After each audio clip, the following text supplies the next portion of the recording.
நிலவினில் களங்கம் என்று சொன்னவங்க யாரு? சொன்னவங்க வார்த்தையில உண்மையுண்டா கூறு? சந்திரனும் செய்வதென்று சொன்னவங்க யாரு? தேய்பிரையும் வளர்ப்பிரையும் சந்திரனில் ஏது? தண்ணிக்குள்ளே என்னாலும் தாமரைப்பு நின்றாலும் தண்ணி அதில் ஒட்டாது, உண்மை என்றும் பொய்க்காது. கீழ்பழிகள் சொல்லவே ஆளிருந்தா போதுமே, பட்டினியான போதிலும் பாவம் வந்து சேருமே.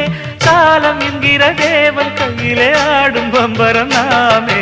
சாமிகளே சாமிகளே சொந்த கதை கேளுங்க, நிதிகளை நியாயங்களை கேட்டுட்டு சொல்லிடுங்க.